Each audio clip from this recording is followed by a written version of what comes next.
Welcome to our channel. నేను మీ తేజ. ప్రస్తుతం మనతో పాటు సీనియర్ జర్నలిస్ట్ దాము బాలాజీ గారు ఉన్నారు. నమస్తే సార్. నమస్తే. సో భారతదేశానికి సంబంధించిన కొంతమంది వ్యక్తులు, ముగ్గురు వ్యక్తులు ఇరాన్కి వెళ్ళారు. ఇరాన్కి వెళ్ళిన తర్వాత అక్కడ వాళ్ళు కిడ్నాప్కి గురయ్యారంటూ కూడా ఒక వార్త వెలుగులోకి రావడం జరిగింది. అయితే మరి ఈ కిడ్నాప్ వెనకాల పాకిస్తాన్ వాళ్ళ హస్తం ఉందా? ముఖ్యంగా ఈ పాకిస్తానీ టెర్రరిస్టుల హస్తం ఉందా? మరి మన భారత ప్రభుత్వం ఏం చేయబోతుంది? దీనికి సంబంధించిన వివరాలు ఏంటి? పాకిస్తాన్కి ఇండియాకి వార్ అనేది మొదలైంది. అది ఇప్పటికి కూడా ఆగలేదు. ఏదో ఒక రకంగా వార్ సిచ్యువేషన్ అయితే కంటిన్యూ అవుతూనే ఉంది. పేరుకి ఫార్మల్గా ఆపరేషన్ సింధూర్ ఆపామని చెప్పినా కూడా పాకిస్తాన్ మీద మన వారు వేరే పద్ధతిలో జరుగుతుంది. అంటే వాటర్ ట్రీటీ అలాగే ఉంది, మన శాంక్షన్స్ అలాగే ఉన్నాయి, వీసాల రద్దు అలాగే ఉంది, డిప్లొమేట్లని మనం బహిష్కరించడం ఇవన్నీ అలాగే ఉన్నాయి. మరోవైపు పాకిస్తాన్ మనల్ని రెచ్చగొడుతూనే ఉంది. మనం దానికి సమాధానం ఇస్తున్నాం. మనం కూడా పాకిస్తాన్కి యాంటీగా క్యాంపెయిన్ వరల్డ్ వైడ్గా చేయడానికి 7 బృందాలని మోడీ పంపించాడు. 35 దేశాల్లో వాళ్ళు వెళ్ళి చేస్తున్నారు. ఇలాగ ఒక యుద్ధ వాతావరణం అయితే కంటిన్యూస్గా నడుస్తూనే ఉంది. అయితే మనకి చాలామందికి తెలియంది ఏంటంటే, యుద్ధం అంటే ఏమనుకుంటారంటే ఏదో పాకిస్తాన్ చిన్న దేశం, 25 కోట్లు ఉన్నారు, మనం 140 కోట్లు ఉన్నాం, మనం అందరూ అటు తిరిగి పాస్ చేస్తే కూడా కొట్టుకుపోతుంది, ఈ కామెడీ అంతా చేస్తుంటారు. అంటే తెలియదు అనమాట యుద్ధ పర్యవసనాలు ఎలా ఉంటాయో మనకు తెలియని వాళ్ళు మాట్లాడేది. ఇప్పుడు అలాంటి ఒక యుద్ధ పర్యవసనమే ఇరాన్లో 3 భారతీయులు మాయమవడం. అంటే పాకిస్తాన్ మనల్ని, ఇండియా పౌరుల్ని ఏ రకాలుగా ఇబ్బంది పెట్టగలదు అని చెప్పడానికి ఇది ఒక లేటెస్ట్ ఎగ్జాంపుల్. అంటే పాకిస్తాన్కి ఏంటంటే ఎంత లేదన్నా ముస్లిం దేశాలు పాకిస్తాన్కి మద్దతు ఇస్తాయి. అది ఓపెన్గా అయినా రహస్యంగా అయినా. టర్కీ, అజర్బైజాన్ ఓపెన్గా ఇస్తున్నాయి. మన సౌదీ అరేబియా కావచ్చు, యూఏఈ కావచ్చు, ఇరాన్ కావచ్చు, ఇవన్నీ కూడా లోపాయికారిగా ఇస్తున్నారు. ఫైనల్గా ముస్లిం దేశాలు ఎప్పటికైనా ఒకటిగా అనుకుంటాయి, పైకి వాళ్ళు ఎన్ని మాట్లాడినా. సో అలాగా ఇప్పుడు ఏమైందంటే, ఇరాన్లో మన ఇండియన్స్ 3 మాయమైపోయారు. వాళ్ళు కిడ్నాప్కి గురయ్యారు. ఆ కిడ్నాప్ చేసింది పాకిస్తానీ వాళ్ళే అని చెప్తున్నారు. అసలు ఎవరు వీళ్ళు, ఎలా కిడ్నాప్ అయ్యారు, పాకిస్తాన్ వాళ్ళు చెప్పడానికి ఆధారాలు ఏంటి, మన మోడీ ప్రభుత్వం దీనికి సంబంధించి ఇప్పటి వరకు ఏ చర్యలు తీసుకున్నది అనేది మనం చెప్పుకుందాం. వీళ్ళు పంజాబ్ వాళ్ళు అన్నమాట 3. పంజాబ్లో సింగ్రూర్ అనే ఒక ఊర్లో హుసాన్ ప్రీత్ సింగ్ అనే ఒక అతను, తర్వాత ఎస్బిఎస్ నగర్లో జస్వాల్ సింగ్, తర్వాత హోషియార్పూర్లో అమృత్పాల్ సింగ్. ఈ 3 కూడా సిక్కు మతానికి చెందిన వాళ్ళు. 3 ఇరాన్కి వెళ్ళారు. అసలు ఇరాన్కి వెళ్ళి ఎందుకు వెళ్ళారు ఈ టైంలో అని చాలామందికి డౌట్.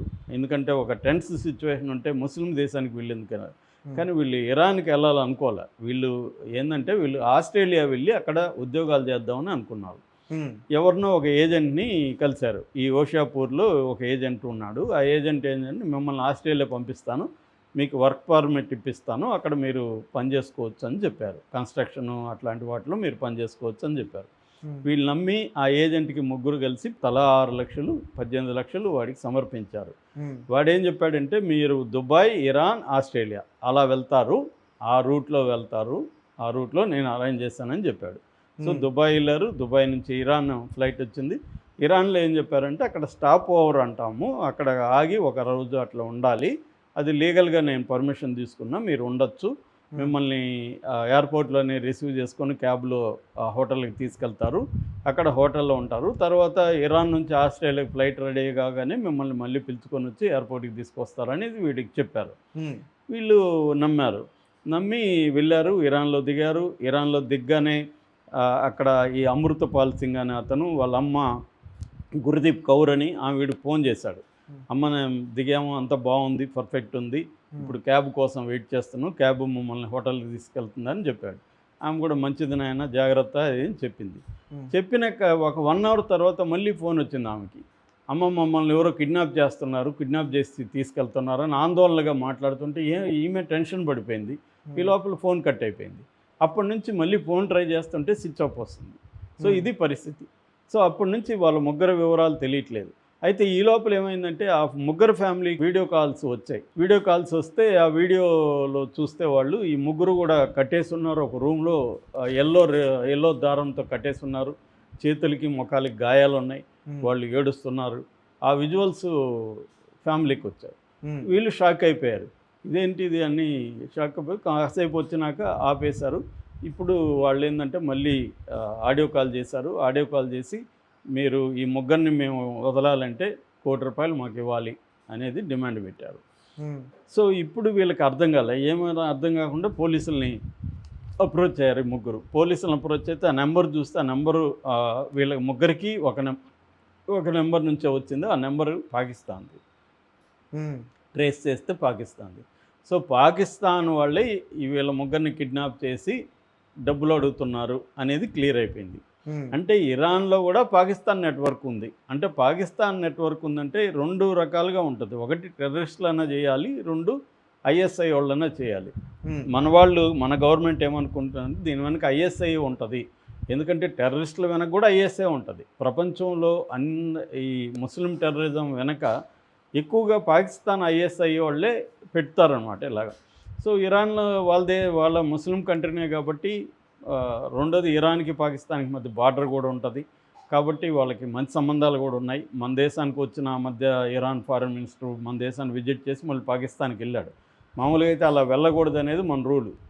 మన ఇండియాకి వచ్చిన వాళ్ళు ఎవరు కూడా ఇమ్మీడియట్గా పాకిస్తాన్కి వెళ్ళకూడదు అనేది ఎప్పటి నుంచో రూల్ ఉంది. కానీ ఆ రూల్ని ఈ మధ్య బ్రేక్ చేస్తున్నారు వీళ్ళు ఈ మన యుద్ధం వచ్చిన తర్వాత. సో అలాగే వెళ్ళారు. అప్పుడు విమర్శలు కూడా వచ్చాయి ఇరాన్ మీద. సో ఈ నేపథ్యంలో ఇరాన్లో ఈ ముగ్గురు కిడ్నాప్ అయ్యారు. ఇప్పుడు ఈ ఫ్యామిలీ ఆందోళన వ్యక్తం చేస్తున్నాయి. ఎందుకంటే వీళ్ళు పేదవాళ్ళు ₹1,00,00,000 ఇచ్చే పరిస్థితి లేదు. సో దీంతో ఇప్పుడు మన గవర్నమెంట్ రంగంలో దిగింది. మన మినిస్టర్ ఆఫ్ ఎక్స్టర్నల్ అఫైర్స్ అధికారులు అక్కడున్న ఇరాన్లో ఉన్న మన ఎంబసీతో మాట్లాడారు. మన ఎంబసీ అక్కడ ఎక్స్టర్నల్ అఫైర్స్ శాఖ వాళ్ళకి సంబంధించి కౌన్సిలర్ అఫైర్స్ డిపార్ట్మెంట్ అంటారు దాన్ని. ఈ కౌన్సిలర్ అఫైర్స్ డిపార్ట్మెంట్ వాళ్ళతో మన వాళ్ళు టచ్లో ఉన్నారు. వాళ్ళు మేము ఈ కిడ్నాప్ ఎలా జరిగింది ఏంటనేది అక్కడ ఇన్వెస్టిగేటివ్ ఏజెన్సీ రంగంలో దిగింది. అంటే అక్కడ మనలాగా హైటెక్ వ్యవహారాలు తక్కువ అక్కడ కనిపెట్టడానికి. ఎందుకంటే అక్కడ ఇంకా పాత పద్ధతులే ఎక్కువ నడుస్తున్నాయి ఇరాన్లో. సో ఏదేమైనా వాళ్ళైతే రంగంలో దిగారు. కానీ ఇరాన్ అధికారులు పోలీసులు సహాయపడకపోతే వీళ్ళు ఈ స్థాయిలో చేస్తారా ఇండియన్ సిటిజన్స్ని, అది కూడా పాకిస్తాన్ వాళ్ళు.